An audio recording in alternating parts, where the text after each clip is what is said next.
哈喽，各位骚棒，今天咱们又来品鉴一部能把我头盖骨都给雷开的逆天神剧。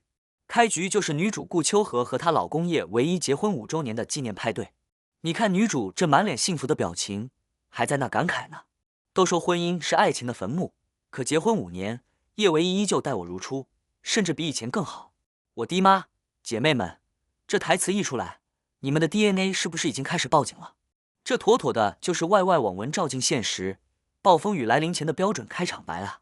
你看，她老公叶唯一这边也是影帝附体，系着围裙扮演绝世好男人，说什么今天你最大，等着吃大餐就好。我直接好家伙，这演技，奥斯卡不给你颁个奖都说不过去。就在这夫妻情深的氛围里，女主的闺蜜也是本剧的终极爆破手乔薇月闪亮登场。到目前为止，一切看起来都还算正常，就是个平平无奇的家庭聚会嘛。但是，朋友们，转折它来了。饭桌上，大家起哄玩起了真心话大冒险。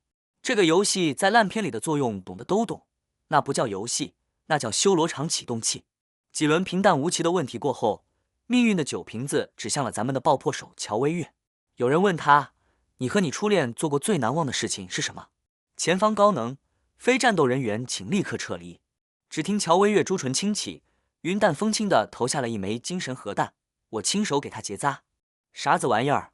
我特么当场就惊呆了，我的头快要裂开了。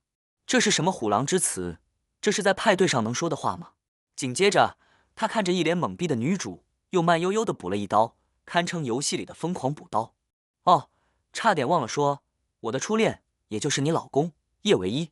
我的妈呀！现场气氛瞬间凝固，女主直接宕机。她回想起结婚多年一直没孩子。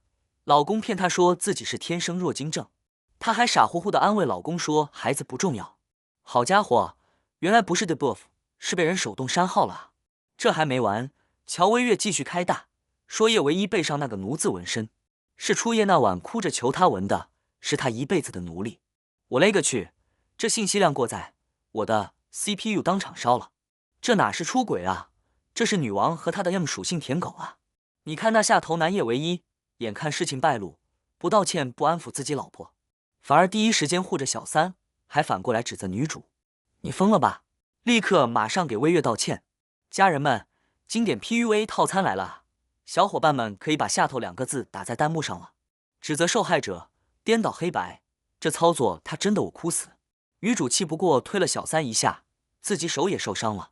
结果这男的抱着小三嘘寒问暖，对自己老婆说，你受伤那是你咎由自取，你自己不是会包扎吗？说完，抱着小三就去医院了，留下一地狼藉和心碎的女主。看到这里，我以为接下来就是女主 emo 哭天抢地的烂俗戏码了。然而，编剧大手一挥，爽文剧本来了。原来我们的女主顾秋荷根本不是什么恋爱脑家庭主妇，人家是隐藏的商界大佬顾总。之前装成经验宝宝，就是为了陪老公玩过家家。这波叫大号回新手村体验生活。现在大号觉醒了，顾总正式上线。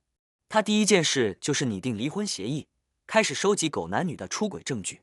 这边叶唯一还在跟乔薇月卿卿我我，在他们的婚床上做游戏，甚至放话，整个金海谁不知道你顾秋荷爱我胜过爱你自己，你会舍得跟我离婚？这普信的程度简直哈人。我寻思着，你是哪来的自信啊？梁静茹给你的勇气吗？接下来就是顾总的复仇 show time。他先是利用叶唯一急着给小三办婚礼的心理，把一份股权转让协议伪装成用款文件，让他在不知情的情况下签了字。姐妹们，这个知识点要考，什么叫降维打击？你跟我玩感情，我直接跟你上合同法。然后，在叶唯一和乔薇月的盛大婚礼上，顾总踩着高跟鞋霸气登场，那渣男还在台上深情告白，说上一段婚姻是公式化的流程。遇见乔薇月才懂了灵魂的共鸣。我呸！你那叫灵魂共鸣吗？你那是荷尔蒙上头。更离谱的是，他为了给小三上位铺路，当众污蔑顾总生不出孩子。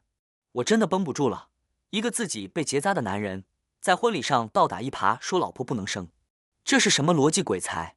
就在所有宾客都信以为真，开始同情渣男的时候，顾总微微一笑，直接把渣男被结扎的医疗记录，背上刻着奴字的照片，还有2人不可描述的视频，投上了婚礼现场的大屏幕。史诗级的公开处刑，全场哗然，渣男当场社死，脸色比调色盘还精彩。最后，当渣男还在嘴硬，以为离婚是女主的威胁时，顾总直接甩出刚办好的离婚证，致命一击 KO。你以为是假证？不好意思，你亲手签的字，民政局刚出的，还热乎着呢。看他那表情，就好像打 Apex 决赛圈发现自己拿的是资崩一样绝望。你以为这就完了？还没呢。这对狗男女居然还想搬出叶家老祖来压女主，我直接笑出声。打不过就叫家长是吧？还是隔代叫爷爷？你们也就这点出息了。此时，金海市首富，一直暗恋女主的苏总，开着迈巴赫帅气登场，直接用500万年薪挖我们顾总跳槽。看到没，姐妹们，甩掉垃圾人，事业爱情双丰收，这才是大女主该有的牌面。所以说，与其跟烂人烂事纠缠，不如专心搞事业。把搞事业3个字给我打满公屏。